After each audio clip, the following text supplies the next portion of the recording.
ஓம் கிருஷ்ணாய பரமாத்மனே நமஹ.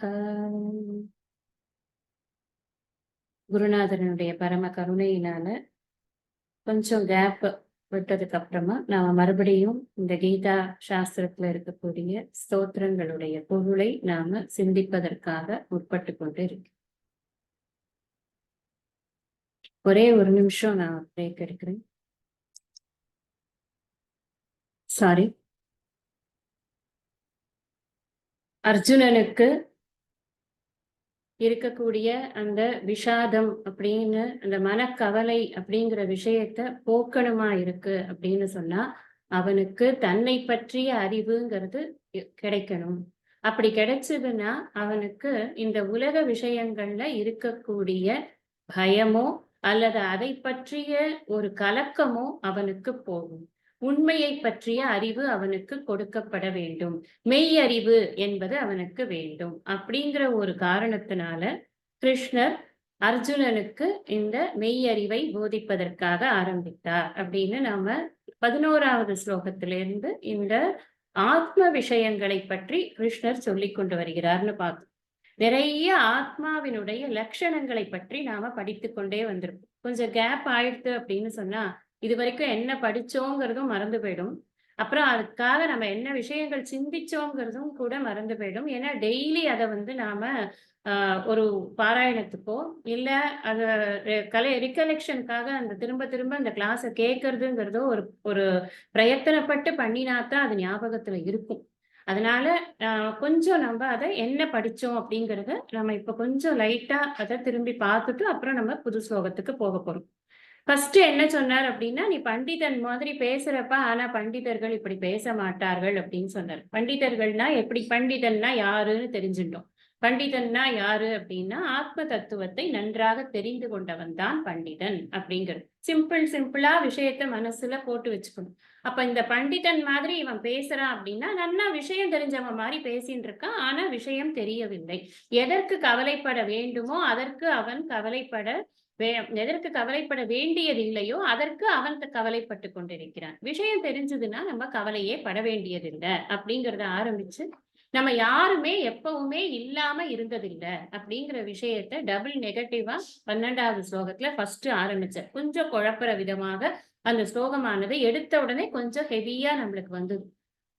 நாம யாரும் எப்பவும் இல்லாமல் இருந்தோம் என்பது இல்லை. இனிமேல் இல்லாமல் இருக்க போகிறோம் என்பதும் இல்லை. இந்த இந்த ஜனாதிபர்கள், இந்த அரசர்கள் எல்லோரும் கூட இனிமேல் இல்லாமல் இருக்க போகிறார்கள் என்பது இல்லை. அப்போ எல்லாமே எல்லாமே எப்பவுமே இருந்துட்டு தான் இருக்கு அப்படின்னா எந்த கோணத்துல அப்படின்னா அது ஆத்மா அப்படிங்கிற கோணத்துல ஆத்மா நித்யக அப்படிங்கிற ஃபர்ஸ்ட் லட்சணம் நாம என்ன கத்துட்டோம்னா ஆத்மா நித்யக. அப்போனா ஆத்மா நித்தியகன்னா ஒரு ஆப்போசிட் இருக்கணுமே.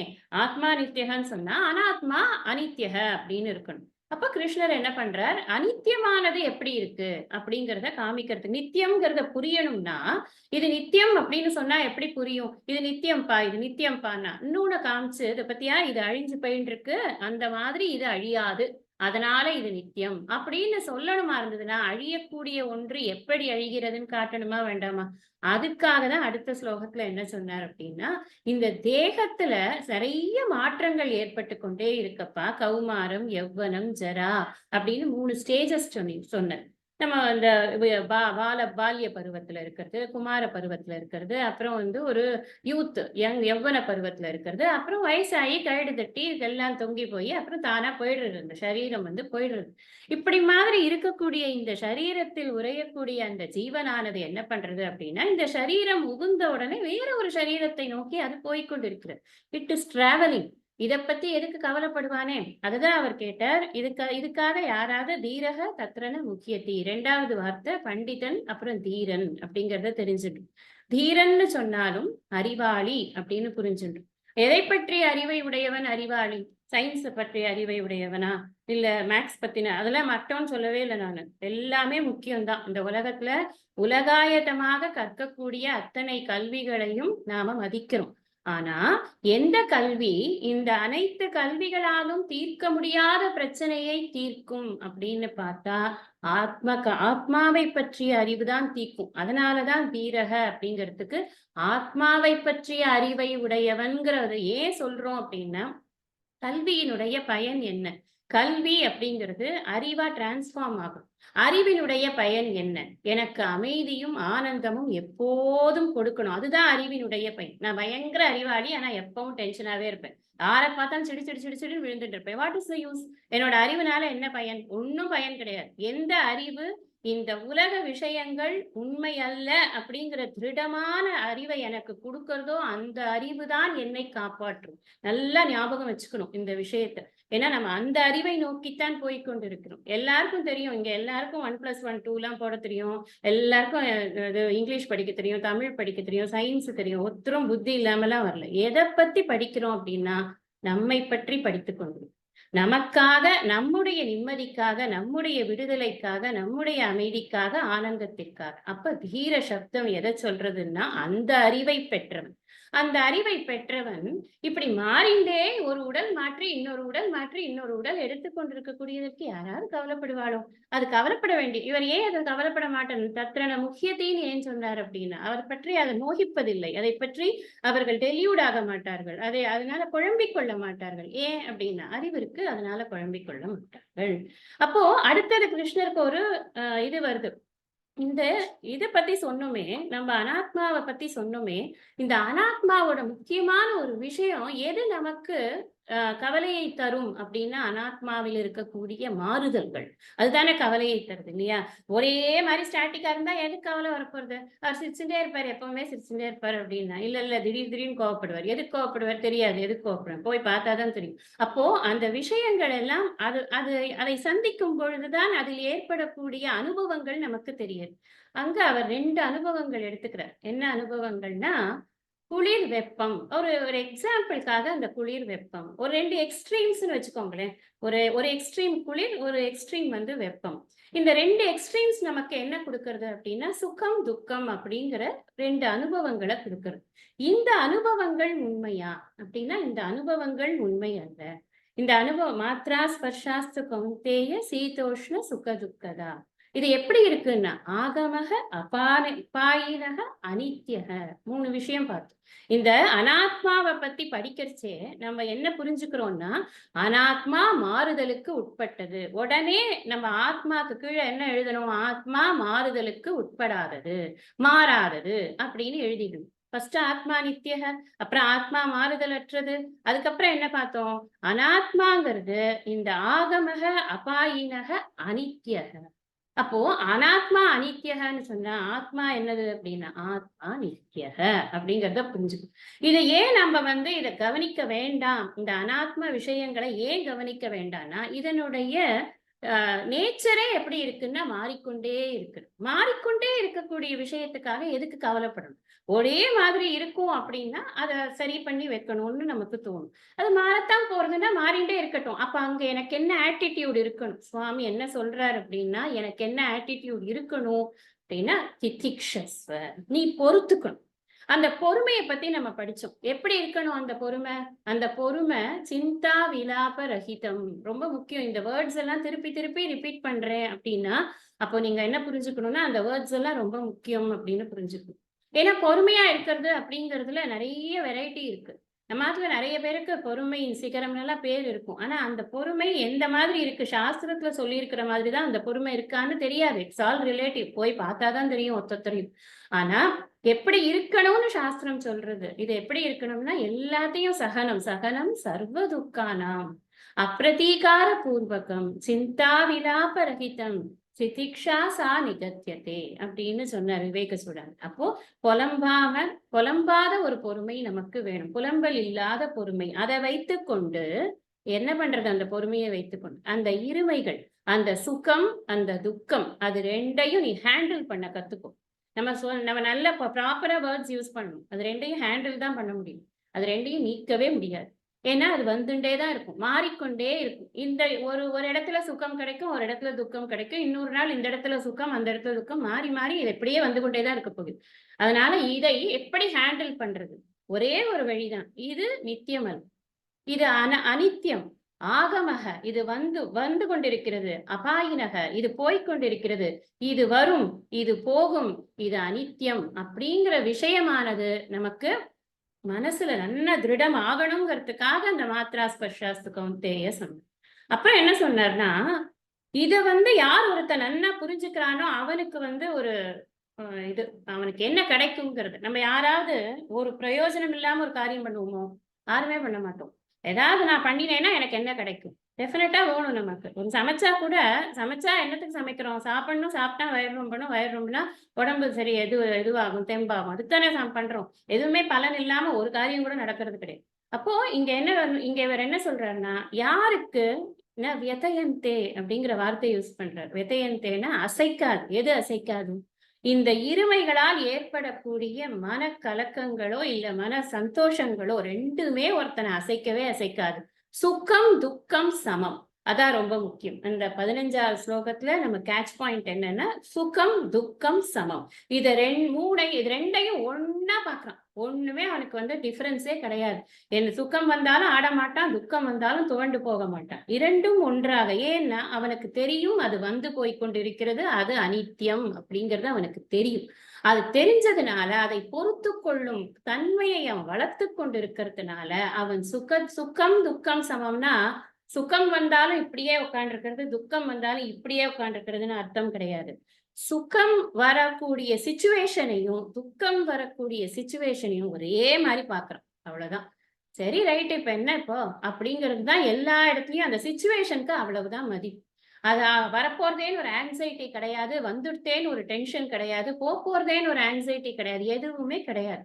ஏன்னா அது எல்லாம் என்ன வந்து போய்கொண்டு இருக்கக்கூடியதாகத்தான் அது இருக்கிறதுங்கிறது அந்த ஒரு ஒரு தீர்மானமான அறிவு அவன்கிட்ட இருக்கிறதுனால அவனுக்கு என்ன கிடைக்கும்னா, கிருஷ்ணர் சொல்றார், அமிர்தத்வாய கல்பத்தே. அவனுக்கு சாகா பெருநிலைக்கு, அதாவது இந்த பிறந்து இறந்து திரும்ப திரும்ப இந்த உடலை எடுக்கக்கூடிய ஒரு நிலை கிடைக்காமல் அவன் முக்தனாக ஆவான் அப்படிங்கிற முன்னாடியே சொல்லிடுறார் என்ன பலன் கிடைக்கும் அப்படின்னு. யார் ஒருத்தர் இந்த இருமைகளை பொறுத்து கொள்கிறானோ அந்த முக்திக்கு தயாராவதற்கு அவனுக்கு தான் யோக்கியத்தை இருக்கு அப்படின்னு அர்த்தம். ஏன்னா திரும்ப இது ரொம்ப சிம்பிள். இதோட விஷயத்தை யோசிச்சு பார்த்தா, திரும்ப திரும்ப டில்லி டாலிங் மைண்டாவே இருந்ததுன்னா அவனால பொறுமையா முதல்ல சாஸ்திரம் கூட படிக்க முடியாது. நீங்களே பாருங்க, நம்ம இப்போ ஒரு 2 நாள் விட்டுட்டோம், ஒரு 3 நாள் விட்டுட்டோம்னா நமக்கு ஒரு கேட்சப் வேண்டியிருக்கு. இப்ப கேட்சப் சொல்றாளே அப்படின்னு நமக்கு ஒரு பொறுமை இல்லாம அதை கேட்க முடியல அப்படின்னு சொன்னா, இந்த சாஸ்திரம் இன்னும் 700 ஸ்லோகம் இருக்கு, இந்த 700 ஸ்லோகத்துல கிருஷ்ணர் என்ன சொல்ல போறாரு அப்படின்னு கேட்கறதுக்கு ஒரு பொறுமை வேணுமா வேண்டாம்? அந்த பொறுமை இல்லாத ஒரு தன்மை இருந்ததுன்னு சொன்னா எது கிடைக்கும் வாழ்க்கையில? ஒன்னும் கிடைக்காது இல்லையா?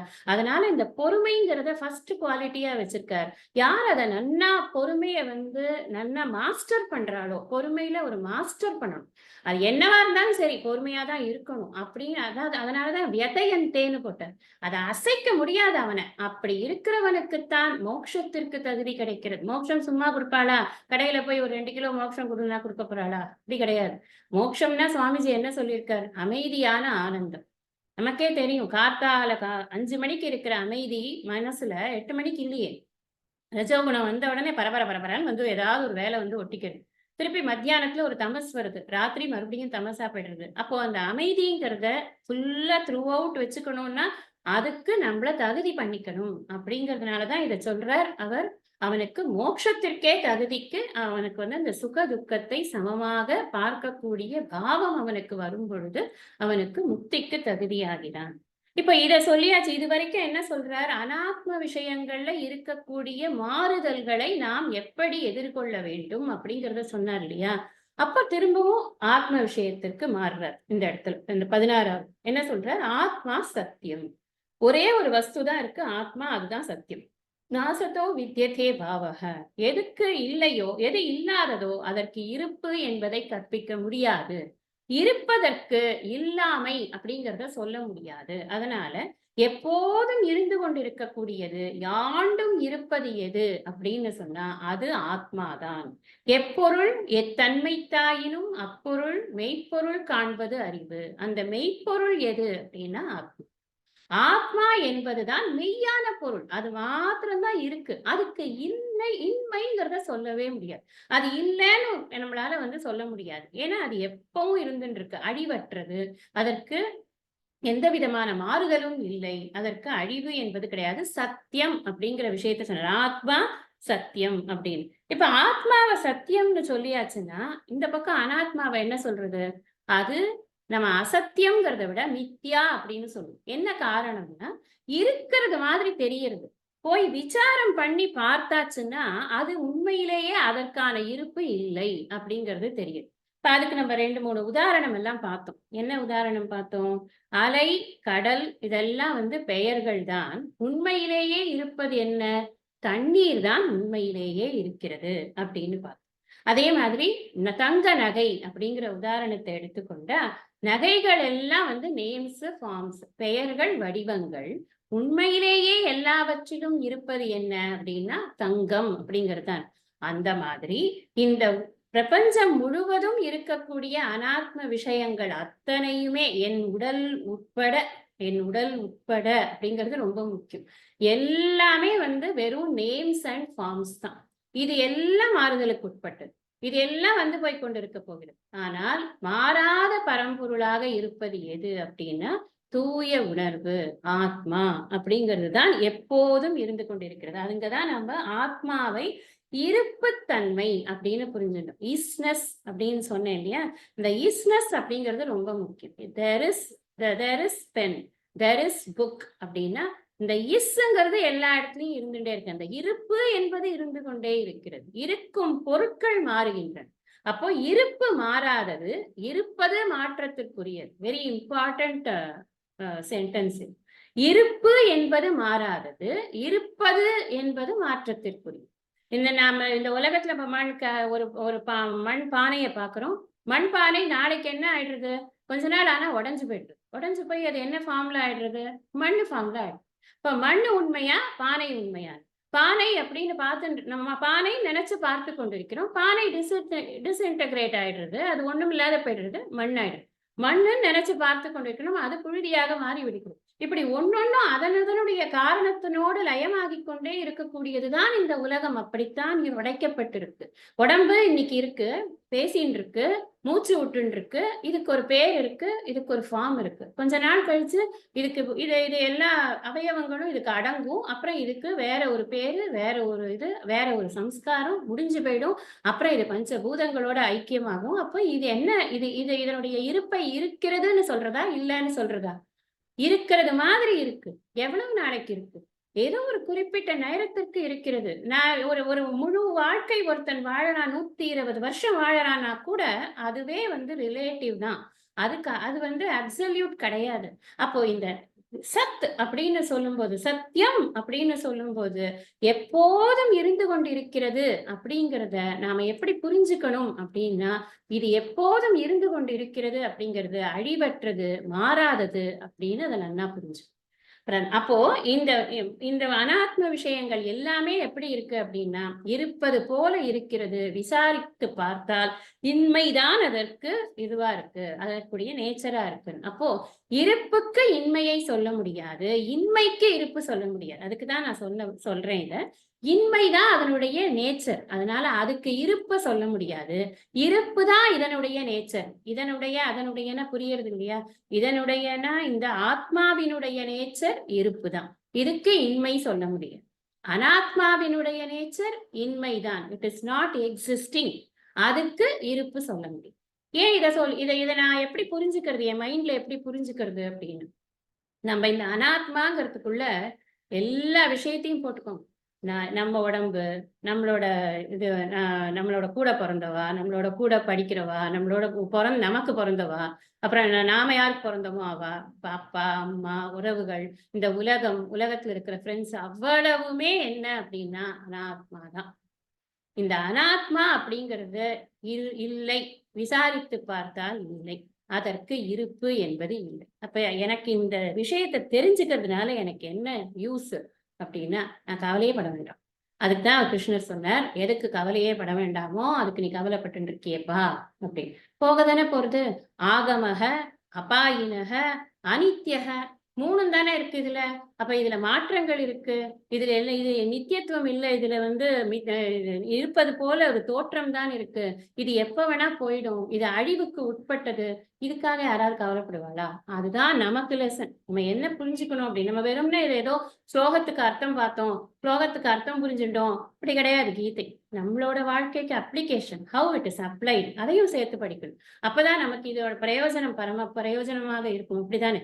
நம்ம ஏதோ ஒண்ணு படிக்கிறது, ஏதோ ஒரு மீனிங் படிச்சு எக்ஸாம் எழுத போறது கிடையாது. அதுக்கு இல்ல நம்ம படிக்கிறோம். சோ இத படிக்கிறோம் அப்படின்னு சொன்னா, இந்த அனாத்மாவை பத்தி நான் தெரிஞ்சுட்டு இருக்கேன். நான் பார்க்கறது பூரா அனாத்மா தான். அதனால எனக்கு எந்த எந்த விஷயத்த பார்த்தாலும் அது எப்பவும் இருக்க போறது இல்லைன்னு எனக்கு தெரியும். நானும் தூய பிரம்மம், நானும் தூய ஆத்மா, தூய உணர்வு. எனக்கும் இதுக்கும் எந்த ஒரு சம்பந்தமும் கிடையாது. நான் இதுக்காக கவலைப்பட வேண்டிய அவசியம் இல்லை. இதுதான் நம்மளோட ஆட்டிடியூட். அப்புறம் அடுத்தது சொல்றார். இந்த நாசத்தோ வித்யதே பாவோ வெரி இம்பார்ட்டன்ட் ஸ்லோகா. அது முடிச்ச உடனே அதோட சத்தியத்துவம் அப்படிங்கிற சத்தியத்தன்மையை சொன்னதுக்கு அப்புறமா என்ன சொல்றாரு அப்படின்னா, சத்தியம் அப்படின்னு சொன்னா அதோட முக்கியமான விஷயம் என்னன்னா, காலத்ரயேபி திஷ்டதி யத் தத் சத்தியம் அப்படின்னு. அப்ப 3 காலங்களிலும் நிலைத்து இருப்பது எது? அது சத்தியம்னு ஒரு டெஃபினிஷன் நமக்கு தத்துவபோதத்துல இருக்கு. அப்போ இந்த 3 காலத்திலயும் நிலைத்து இருக்கணும்னா, அத ஒன் வேர்ட்ல நான் எப்படி சொல்றது? அதத்தான் கிருஷ்ணர் சொல்றார். அவிநாஷி. அது நாசமே அடையாதப்பா. நாசம் அப்படின்னா என்ன? டெ ந டிட்டரியேட் ஆயி போயிடுறது. அப்படி போகாது. ஆத்மா என்பது அழிவு அற்றது. அதுதான் இங்க. ஆத்மா சத்தியம்னு சொல்லியாச்சுன்னா, அடுத்தது ஆத்மா அழிவற்றது. அவிநாஷி து தத்வித்தி ஏன சர்வம் இதம் ததம். ஏன் அவிநாஷி? ஏன்னா, இப்ப ஒரு இடத்துல இருக்கு அப்படின்னு சொன்னா, அது லொகேட்டடா இருக்கு. அந்த லொகேட்டடா இருக்கிற ஒரு விஷயம், அது அழிவதற்கு சான்சஸ் இருக்கு. சர்வத்திர இருக்கு. ஏன சர்வம் இதம் ததம். எல்லா இடத்திலும் வியாபித்திருப்பது இதுதான். அப்படிங்கிற போது இதற்கு அழிவு என்பதை சொல்ல முடியாது. ஏன்னா இது மாத்திரம்தான் இருக்கு. இருப்பு, எக்ஸிஸ்டன்ஸ் அப்படிங்கிறது இதுக்குத்தான் இருக்கு. மத்தது எதுக்குமே எக்ஸிஸ்டன்ஸ் இல்ல. அப்ப இது அழியாததாக இருக்கிறது. எதுனா இது அதுன்னே சொல்லிட்டு இருக்கோமே அப்படின்னு நீங்க கன்ஃபியூஸ் ஆயிக்கூடாது தான் மறுபடியும் மறுபடியும் சொல்றேன். ஆத்மா என்பது அழிவற்றதாக இருக்கிறது. விநாசம் அவ்வியஸ்யாஸ்ய ந கஷ்டித் கர்த்தும் அர்ஹதி. யாராலையும் இதுக்கு அழிவை உண்டு பண்ண முடியாது. என்ன காரணம்? யாராலையும் அப்படின்னா, இத அழிக்கிறதுக்கு இன்னொன்னு வரணுமா இல்லையா? இது எப்படி இருக்குன்னு பார்த்தோம். இது சர்வகதம்னு பார்த்தோம். எல்லா இடங்களிலும் நிறைந்திருப்பது இது அப்படின்னு. அப்ப இது ஒண்ணா இருந்தா தானே எல்லா இடங்கள்லயும் நிறைந்து இருக்க முடியும். லாஜிக்கலி ஒரு பெட்ஷீட் எடுத்து ஒரு இங்க இருக்கக்கூடிய கொஞ்சம் பாத்திரமெல்லாம் இருக்கு. இதெல்லாம் அப்படியே போத்திருங்க அப்படின்னு சொன்னா, அது பூரா போத்தியாச்சு அப்படின்னா, அவ்வளவுதானே. அத பார்க்கறதுக்கு அதுக்கப்புறமா உள்ள இருக்கிற சாமான பார்க்க மாட்டோம். வெளியில அங்க ஒரு மூட்டை இருக்கு. அப்படித்தானே பார்ப்போம். அப்ப அத நீக்கணும்னா, அத விட பெருசா இன்னொன்னு வரணும் இல்லையா? அத நீக்கிறதுக்கு. ஆத்மா என்பது ஏகமாக இருக்கிறது, சர்வகதமாக இருக்கிறது, எல்லா இடங்களிலும் நிறைந்து இருக்கிறது. இன்னொன்னு கிடையாது. இத விட பெருசா இன்னொன்னு வந்து இத நீக்க முடியாது. அதான் விஷயம். அதனால இப்ப என்ன புரிஞ்சுக்கிறோம் இந்த ஸ்லோகத்துலன்னா, இன்னொன்னால இத வந்து அழிக்க முடியாது. சோ இந்த இடத்துல ஆத்மா நித்தியம், ஆத்மா சத்தியம், ஆத்மா ஏகம், ஆத்மா அழிவு இல்லாதது. இத்தனை விஷயத்தையும் நம்ம இதுல பார்த்தோம். இப்போ அடுத்தது என்ன சொல்றாருன்னா, இப்ப ஆத்மா ஒண்ணொண்ணு மாத்தி மாத்தி சொல்லிண்டே வர்றார் கிருஷ்ணர். எதுக்காக? நமக்கு புரியறதுக்காக தான். வேற எதுக்காகவும் இல்ல. ஒண்ணு ஆத்மாவை பத்தி சொல்லிட்டார். 2 தான் சொல்லிட்டார் ஆத்மா. எப்படி? ஆத்மா சத்தியம் சொன்னார், ஆத்மா அழிவற்றது சொன்னார். இப்ப அடுத்தது சொல்றார், இந்த தேகமானது இமே தேகாக அந்தவந்தக.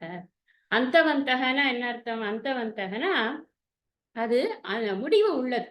இந்த கொஞ்ச நாள் தான் இருக்கும். அதுக்கப்புறம் அது வந்து அழிந்து போகக்கூடியது. ஏன்னா நமக்கு தெரியும் தேகம்ங்கிறது தஹ்யதே இதி தேகம் அப்படின்னு பார்க்கிறோம். இந்த தேகமானது அழியக்கூடியதாக இருக்கிறது. இந்த ஆத்மா என்பது எப்படி இருக்கிறது அப்படின்னா அநாசினக, அப்பிரமேயக. அந்த அந்த இந்த அந்த ஸ்லோகத்துல 18வது ஸ்லோகத்துல எத்தனை விஷயம் பார்த்தோம் அப்படின்னா, இந்த ஆத்மா நித்தியமாக இருக்கிறது. ஆத்மா அநாசினக, நாசம் அடையாததாக இருக்கிறது. ஆத்மா அப்பிரமேயக. அப்பிரமேயகன்னா என்னது? பிரமாணத்திற்கு, அதாவது அறியப்படும் பொருளாக ஆத்மா இல்லை. இப்போ ஒரு புக் அறியறோம் அப்படின்னா, இந்த இடத்துல ஒரு புக் இருக்கு. நான் இந்த புக்க பார்க்கிறேன். நான் அறியறேன் புக்க. இப்ப நான் புக்க பாக்குறதுக்கு நான் எதை யூஸ் பண்றேன்? என்னுடைய கண்களை யூஸ் பண்றேன். என்னுடைய கண்களுக்கே தனியா சக்தி இருக்கா? புஸ்தகம் இதுதான் அப்படின்னு சொல்லி எனக்கு காமிக்கிறதுக்கு கண்களுக்கே தனியா சக்தி இருக்கா? அப்படின்னா, கண்களுக்கு பார்க்கும் சக்தியை எனக்கு தர வேண்டியதாக இருக்கிறது இல்லையா? கண் இருக்கு, ஆனா பார்வை இல்லைன்னா என்ன பண்றது? அப்ப பார்க்கும் சக்தின்னு ஒண்ணு தேவைப்படுது. இந்த பார்க்கும் சக்தி எப்படி ஆக்ட் பண்றது அப்படின்னா, என்னுடைய உயிரானது அந்த பார்க்கும் சக்தி அப்படிங்கிறத பிராணசக்தி மூலமா எனக்கு அந்த பார்க்கும் சக்திங்கிறது கொடுக்கப்படுறது. அப்ப டைரக்டா எனக்கு இந்த பார்க்கும் சக்திங்கிறது கிடைக்கல. உயிர்ங்கிற ஒரு விஷயம், இந்த ஜீவன்கிற ஒரு விஷயம் இருக்கிறதுனாலதான் எனக்கு இந்த ஞானேந்திரிய கர்மேந்திரியங்களுக்கான சக்திங்கிறது எனக்கு கிடைக்கிறது. இந்த ஜீவன் தனியா சக்தி உடையதா? நம்ம என்ன பார்த்தோம்? எப்படி ஒரு ஒரு ஒரு காம்போசிஷன் பார்த்தோம்? பியோர் கான்சியஸ்னஸ், தூய உணர்வு பிளஸ் நிழல் உணர்வு, reflected consciousness plus body mind complex. இதுதான் ஒரு ஜீவனாக இருக்கிறது அப்படின்னு பார்த்தோம். ஒரு உயிராக இருக்கிறது, ஒரு ஜீவனாக இருக்கிறது, அல்லது ஒரு ஒரு இந்த பிரபஞ்சமாக இருக்கிறது அப்படின்னு போட்டுக்கலாம். எதுக்கு சொல்றேன் அப்படின்னு சொன்னா, இந்த எதுவாக இருந்தாலும் இந்த pure consciousness plus reflected consciousness, நிழல் உணர்வு பிளஸ் அதற்கு உபயோகப்படுத்துறதுக்கான ஒரு பாடி மைண்ட் காம்ப்ளெக்ஸ் வேணும். இந்த ஜீவன் இருக்கே, அதுக்குன்னு தனியா ஒரு அறிவுங்கிறது கிடையாது. அது ஜடம். அதுக்கு அறிவு எங்கிருந்து கிடைக்கிறது அப்படின்னா, ஆத்மாவிடமிருந்து தான் கிடைக்கிறது. பியோர் கான்சியஸ்னஸ் கிட்ட இருந்து தான் கிடைக்கிறது. இப்ப இந்த பியோர் கான்சியஸ்னஸோட இந்த அறிவை பெற்று ஜீவனானது அந்த அறிவை, அந்த சக்தியை, அந்த கோளகங்கள், அந்த இன்ஸ்ட்ருமெண்ட்ஸ் இருக்கே, கண், காது, மூக்கு, நாக்கு எல்லாத்துக்கும் அந்த சக்தியை கொடுத்து, பிராணசக்தியையும் கொடுத்து இந்த உடல்களை இயங்க வைக்கிறது. இப்படிதானே நம்ம இத இந்த இயக்கத்தை பார்க்கிறோம். அப்படி பார்க்கும் பொழுது நமக்கு டைரக்டா ஆத்மா வேலை செய்யாது. த்ரூ ஜீவன் இந்த ஆத்மா இந்த உடலை இயக்குகிறது அப்படிங்கிறத நம்ம புரிஞ்சுக்கிறோம். அப்போ இந்த இந்த ஒரு விஷயம் நான் பார்க்கிறேன் அப்படிங்கிற விஷயம் ஒரு பொருளாக இங்க இருக்கும் பொழுதுதான் என்னால அதை பார்க்க முடியும். நான் பார்க்கிறேன், பொருள் இங்க இருக்கு, என்னால இந்த பொருளை பார்க்க முடியும். ஆனா ஆத்மாங்கிறதுக்கு ஒரு பொருளாக அதை சொல்ல முடியாது. என்ன காரணம்? ரொம்ப சிம்பிளான காரணம். அதற்கு ஒரு ஃபார்ம் கிடையாது. ஆத்மாவிற்கு ஒரு ஃபார்ம் கிடையாது. ஏன் ஃபார்ம் கிடையாது? ஃபார்ம் கொடுக்கலாம்ல அப்படின்னா, இப்ப ஸ்பேஸ் இருக்கு.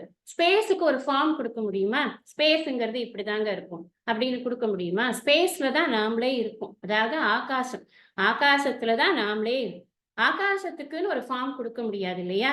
அந்த மாதிரி ஆத்மா எல்லா இடங்களிலும் நிறைந்து இருக்கிற காரணத்தினால அதுக்கு ஒரு ஃபார்ம் கொடுக்க முடியாது.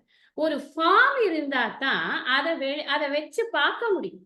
அந்த ஃபார்மே இல்லாததை எப்படி வச்சு பார்க்கறது? இது ஒரு பாயிண்ட். இன்னொரு பாயிண்ட், இந்த பார்க்கறதுங்கிறது எதனால நடக்கிறது? இப்பதான் சொன்னேன், பியோர் கான்சியஸ்னஸ் தான் சோர்ஸ். சக்திக்கு சோர்ஸ் எது?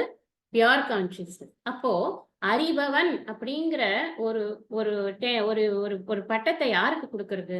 இந்த ஜீவனுக்கு கொடுக்க முடியாது. ஏன்னா ஜீவன் தனியா அறிய முடியல. இதுக்கு அறியணும்னா எங்கேருந்து சக்தி வரணும்? இங்கேந்து வரும். அப்போ ஒரிஜினல் சோர்ஸ் யாரு? ஆத்மா. ஆத்மாதான் அறிபவனாக இருக்கு. ஒவ்வொரு பொருளையும் அறிபவன் யாருன்னா ஆத்மா. அப்போ அறிபவன் எப்படி அறியப்படு பொருளாக ஆக முடியும்? ஆக முடியாது. நானே என்ன எப்படி பாக்குறது? நானே என்ன பார்க்கணும் அப்படின்னா, இப்படி இப்படி இப்படி இப்படி பார்த்துக்கலாம். நான் முழுக்க என்ன எப்படி பார்க்கறது? நான் எனக்கு ஒரு கண்ணாடி இருந்ததுன்னா அந்த கண்ணாடியில போய் பார்ப்பேன். அந்த கண்ணாடிங்கிறது ஒரிஜினலா? கண்ணாடியில காமிக்கிறது ஒரிஜினலா? இல்லையே. அது ரிஃப்ளெக்ஷன் தான். அப்போ ஆத்மாவோட ரிஃப்ளெக்ஷன்ஸ் தான் எல்லா இடங்கள்லயும் தெரியுது.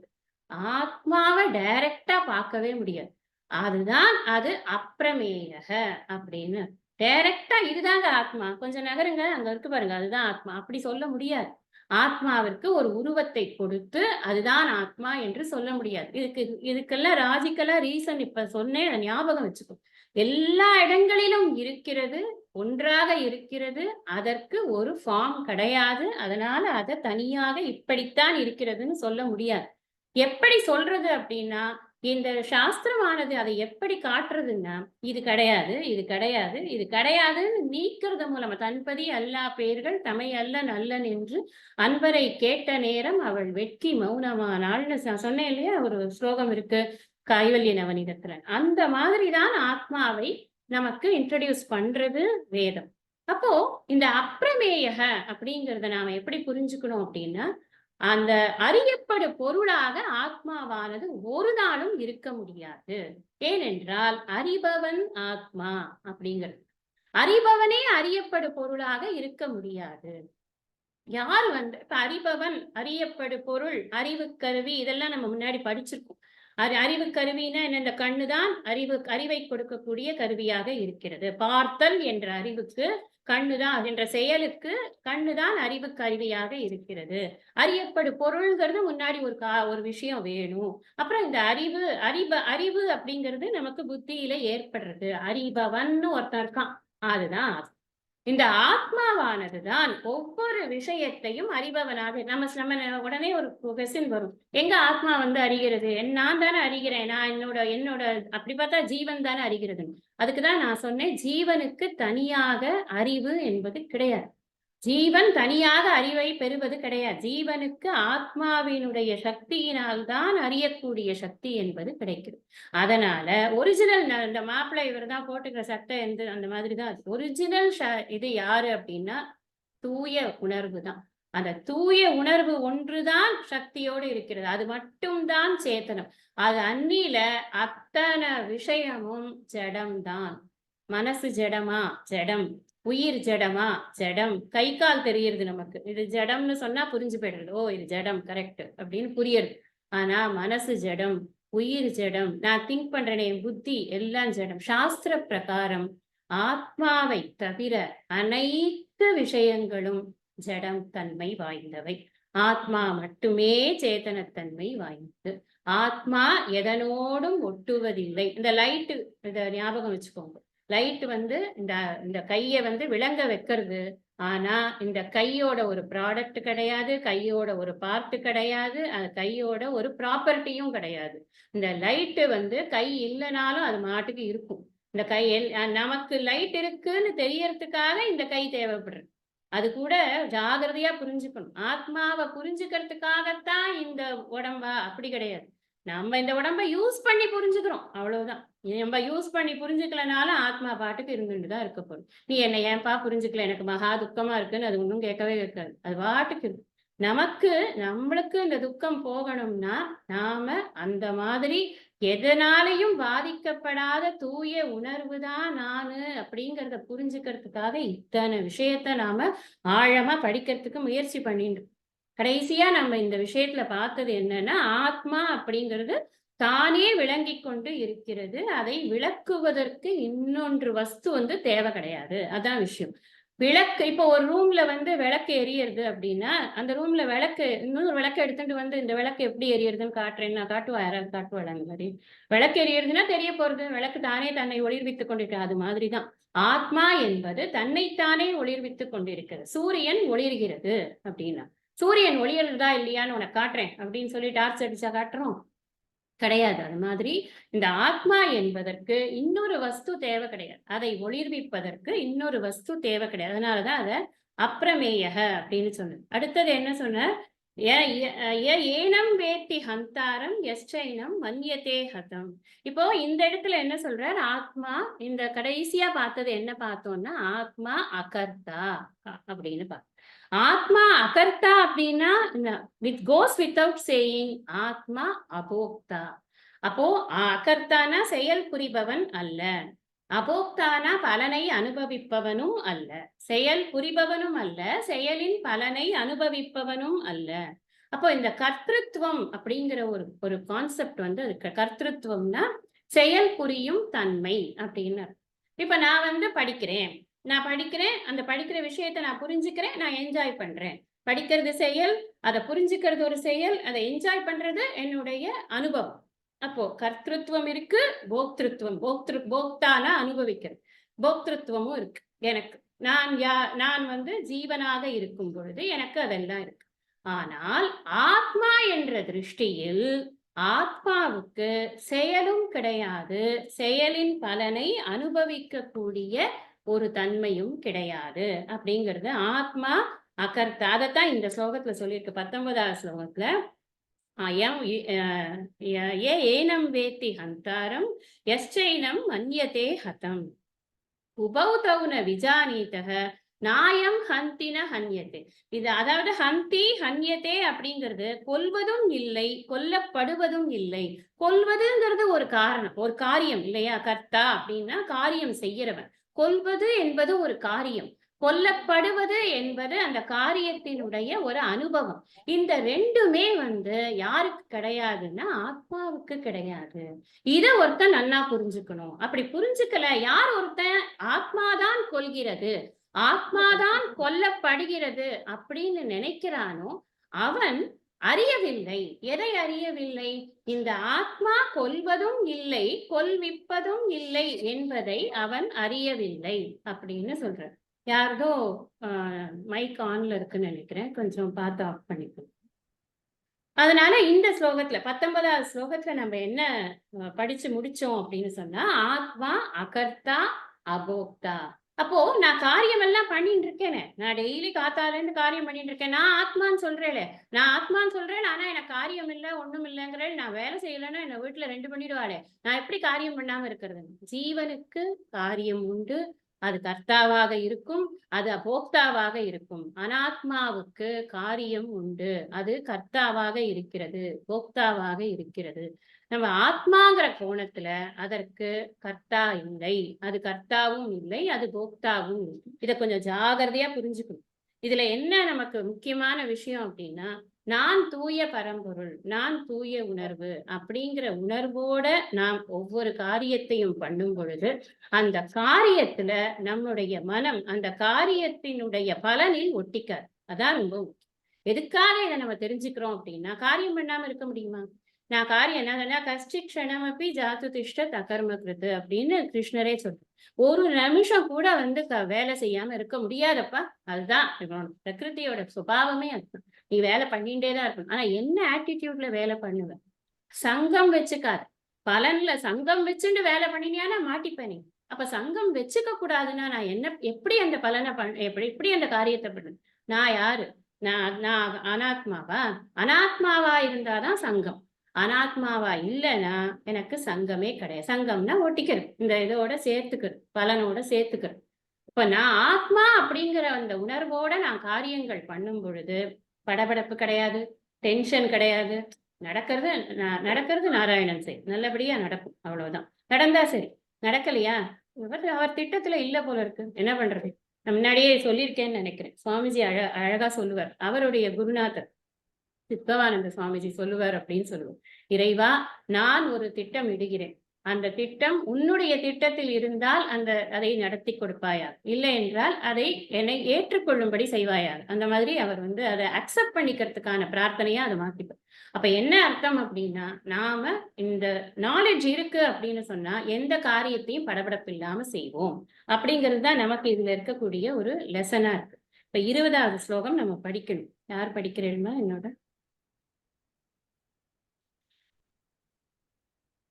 படிக்கட்டுமா? யாரு? சாரதாமணி. ஓகே, படிங்க. न जायते म्रियते वा कदाचित्, न जायते म्रियते वा कदाचित्. நான் 2 வாட்டி படிங்கப்பா. न जायते म्रियते वा कदाचित्. नायं भूत्वा भविता वा न भूयः, नायं भूत्वा भविता वा न भूयः. नायं भूत्वा भविता वा न भूयः. अजो नित्यं शाश्वतोऽयं पुराणो, अजो नित्य शाश्वतोऽयं पुराणो. अजो नित्य शाश्वतोऽयं पुराणो. न हन्यते हन्यमाने शरीरे, न हन्यते हन्यमाने शरीरे. न हन्यते हन्यमाने शरीरे. இந்த ஸ்லோகத்துல ஆத்மாவிற்கு பிறப்பு இல்லை, இறப்பு இல்லை இதுதான் இந்த ஸ்லோகத்துல நமக்கு கொடுக்கக்கூடிய நாலேஜா இருக்கு. இந்த பிறப்பு இல்லை இறப்பு இல்லைன்னு சொல்லும் பொழுது, இந்த பிறப்புக்கும் இறப்புக்கும் நடுவுல அந்த ஒரு உடலானது நிறைய மாற்றங்களை சந்தித்துக் கொண்டு இருக்கிறது. அனாத்மான்னு வச்சுக்கலாம். அனாத்மாவானது நிறைய மாற்றங்களை சந்தித்துக் கொண்டு இருக்கிறது. அதற்கு ஷட் பாவ விகாரம் அப்படின்னு பேர். ஷட்டுனா 6, பாவ விகாரம்னா அதனுடைய தன்மையில் மாறுதல் அப்படின்னு அர்த்தம். 6 விதமான மாற்றங்கள் அதன் தன்மையில் ஏற்படுகிறது அனாத்மாவிற்கு.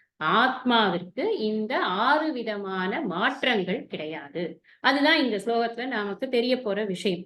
அயம் கதாசித்து ந ஜாயத்தே. அயம்னா இந்த ஆத்மா கதாசித்து ஒருபோதும் ந ஜாயத்தே பிறப்பது இல்லை. ந ஜாயத்தேனா ஜாயத்தேனா பிறக்கிறது, ந ஜாயத்தேனா பிறப்பது இல்லை. நவா மிரியத்தே அது இறப்பதும் கிடையாது, பிறப்பும் கிடையாது, இறப்பும் கிடையாது, ரெண்டுமே கிடையாது. வா மேலும் அது இது மட்டும் இல்ல, மேலும் பூத்வா பூயக அபவிதா அப்படிங்கிற. பூத்வானா ஒரு சமயத்துல இருந்து விட்டு, பூயகனா மறுபடியும் ஃபியூச்சர்ல அது வந்து அபவிதா இல்லாமல் போவது அப்படிங்கிறது இல்லை. கொஞ்சம் இருக்கு, முதல்ல இருக்கு, அப்புறம் கொஞ்ச நாள் இருந்து வாழ்ந்து கொண்டு இருக்கிறது, பிறகு அது இல்லாமல் போகிறது அப்படிங்கிற விஷயம் இதுல கிடையாது. அஜக அஜகனா ந ஜாயத்தேங்கிற அதே வேர்டு தான் அஜக, சிங்கிள் வேர்டா போட்டிருக்க. அஜகனா பிறப்பே இல்லாதது. நித்யக நித்யகனா யாண்டும் இருந்து கொண்டு இருப்பது.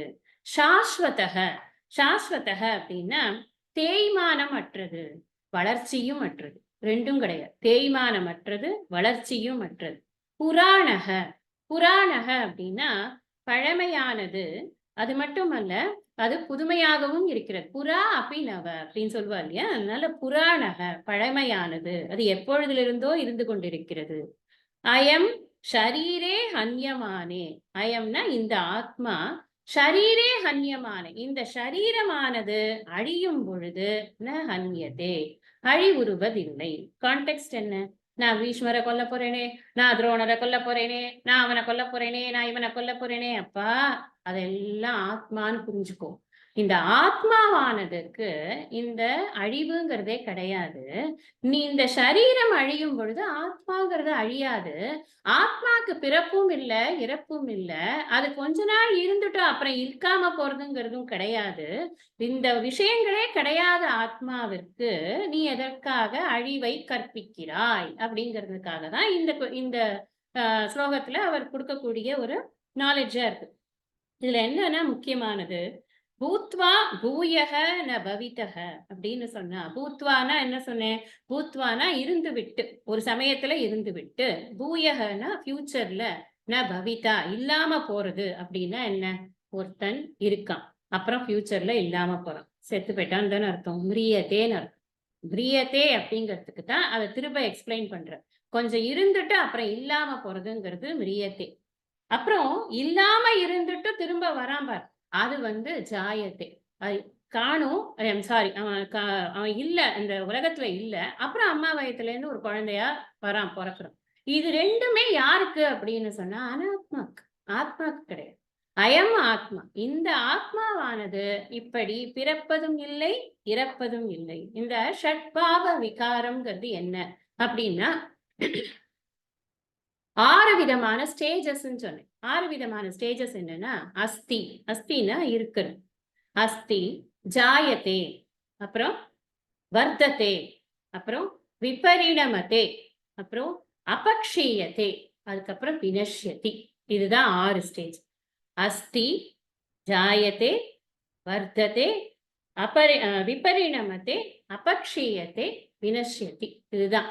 இத தமிழ்ல எப்படி சொல்றோம் அப்படின்னு சொன்னா, அஸ்தினா இருத்தல், ஜாயத்தேனா பிறத்தல், அப்புறம் வர்த்ததேனா வளர்தல், விபரிணமத்தே மாறுதல், அப்புறம் அபக்ஷயத்தே தேய்தல், அப்புறம் வினஷ்யத்தி நசித்தல், இல்லாம போகும். சோ இத்தனை ஸ்டேஜஸும் ஒரு விஷயத்துக்கும் இருக்கு. நீங்க பாடின்னு எடுத்துக்கோங்க. நீங்க ஹோம்வொர்க் பண்ணுங்க. எப்படி அஸ்தி ஜாயத்தை எல்லாம் அம்மா வயித்துல இருக்கு. அதுக்கப்புறம் குழந்தையா பிறக்கிறது, கொஞ்சம் கொஞ்சமா வளருறது, தத்தி தத்தி நடந்து, தவழ்ந்து, வளர்ந்து, அதுக்கப்புறம் பேசி, சிரிச்சு, இன்னும் கொஞ்சம் வளர்ந்து, கௌமாரம், யவ்வனம், ஜரா இதெல்லாம் நடந்துட்டு இருக்கு. அதுக்கப்புறமா அதுக்கு அதோட தேய்மானம் ஆரம்பிக்கிறது. அதுக்கப்புறம் முட்டி தேஞ்சு, எல்லாம் தேஞ்சு, கடைசியில வந்து ஃபைனலி இந்த உடம்பு ஜரால விழுந்து, வியாதியில விழுந்து போயிடுது. பின்னாடி சொல்லுவார் வாசாம்சி ஜீர்ணானி அப்படின்னு. ஜீரணம் ஆயிடும். அப்படியே போயிடுறது இந்த உடம்பு. இது உடம்புக்கு மாத்திரம் இல்ல. எனி ப்ராடக்ட் நீங்க எடுத்துக்கோங்க. Any product. உங்க ஆத்துல எது வேணா இருக்கு அதை வச்சுட்டு பாருங்க. ஷட்பாவ விகாரம் இதுக்கு இருக்கா அப்படின்னு. எல்லாத்துக்கும் ஒரு saree வாங்கினா கூட அந்த ஷட்பாவ விகாரத்தை நம்ம அதுக்கு போட்டு பார்க்கலாம். அப்போ அத்தனை விஷயங்களும் இந்த 6 விதமான மாற்றங்களுக்கு உட்பட்டதாகத்தான் இருக்கிறது. ஆத்மாவுக்கு இந்த 6 விதமான மாற்றங்கள் என்பது கிடையாது. அதுதான் வந்து இந்த ஸ்லோகத்துல சொல்லப்படுது. அப்ப இந்த ஸ்லோகத்துடைய முக்கியமான விஷயம் என்னன்னா, ஏற்கனவே பார்த்துட்டோம். ஆத்மா அகர்த்தா அப்படின்னு பார்த்தோம். ஒரு ஒரு இது ஆத்மா அகர்த்தா, ஆத்மா அபோக்தாங்கிறத 19ல பார்த்தோம். இந்த 20ல ஆத்மா ஷட்பாவ விகார ரஹிதக. அதுதான் ஆத்மாவினுடைய லட்சணம். அப்போ அனாத்மாக்கு என்ன லட்சணம் போடணும்? அனாத்மா ஷட்பாவ விகார சகிதக. ரஹிதகன்னா இல்லைன்னு அர்த்தம். சகிதகனா இருக்கு அப்படின்னு. ஆத்மா 6 விதமான மாறுதல்கள் அற்றது. அனாத்மா 6 விதமான மாறுதல்களுக்கு உட்பட்டது அப்படின்னு. இந்த இடத்துல வளர்ச்சினா என்னது அப்படின்னா, புதுசா உறுப்புகள் வருது இல்லையா? அதுக்குதான் வளர்ச்சின்னு சொல்றோம். இப்போ குழந்தை பிறக்கறச்சே கை குட்டியா இருக்கும். அப்புறம் அப்படியேவா இருக்கும் கடைசி வரைக்கும். அதுக்கு அப்படியே கொஞ்சம் கொஞ்சமா வளரும் இல்லையா? வயசுக்கு ஏத்த மாதிரி அது வளரும். உள்ள கூட உறுப்புகள் வளர்ந்து கொண்டிருக்கும். அப்புறம் ஒரு ஒரு குறிப்பிட்ட ஸ்டேஜ்ல வந்து மெச்சூரிட்டி கிடைக்கும் அதுக்கு. ஒரு பியூபர்ட்டி ஸ்டேஜ் அந்த மாதிரி ஆண், பெண் எல்லா இதுலயுமே அந்த மெச்சூரிட்டிங்கிறது கிடைக்கும். அப்புறம் கொஞ்சம் கொஞ்சமா அந்த உறுப்புகளுடைய முழுமையான வளர்ச்சிங்கிறது இருக்கும். அப்போ இந்த புதிதாக உறுப்புகள் வளர்றது அல்லது இருக்கும் உறுப்புகள் வந்து முழுமையான வளர்ச்சியை பெறுவது. இதெல்லாம் வந்து எதனால நடக்கிறது அப்படின்னா, உறுப்புகள் இருக்கிறதுனாலதான் அது நடக்கிறது. உறுப்புகள் இருக்கு. அந்த உறுப்புகளுக்கு வளர்றது, தேயறது அப்படிங்கிற குணங்கள் இதெல்லாம் இருக்கிறதுனாலதான் இந்த வளர்ச்சி அப்படிங்கிறத நம்ம பார்க்கிறோம். ஆத்மாவுக்கு உறுப்புகள் கிடையாது. முன்னாடியே பார்த்துட்டோம். அவயவம் கிடையாது. ஆத்மாவுடைய இன்னொரு லட்சணம் என்ன அப்படின்னா நிரவயவக அப்படிங்கிறது. நிர் அவயவக அததான் சேர்த்து நிரவயவக அப்படின்னு சொல்றோம். ஆத்மாவிற்கு அவயவம்னா உறுப்புகள்னு அர்த்தம். உறுப்புகள் என்பது ஆத்மாவுக்கு கிடையாது. யாருக்கு உறுப்பு இருக்கோ அவர்களுக்குத்தான் அந்த வளர்ச்சியோ தேய்மானமோ சொல்ல முடியும். அந்த 2வது இதுல பார்த்தேன்னாக்க அஜோ நித்தியம் சாஸ்வதோயம் புராணம். சாஸ்வதகங்கிறதுக்கு என்ன அர்த்தம் பார்த்தோம்? தேய்வற்றது வளர்ச்சியற்றதுன்னு பார்த்தோம். ஏன் தேய்வற்றது வளர்ச்சியற்றது அப்படின்னு இருக்கு அப்படின்னா அதற்கு உறுப்புகள் இல்லை. அதுக்கு ரீசன் என்ன அப்படின்னா அவயவங்கள் அற்றதாக இருக்கு. புராணகன்னா எப்பவும் ஃப்ரெஷ்ஷா இருக்கு.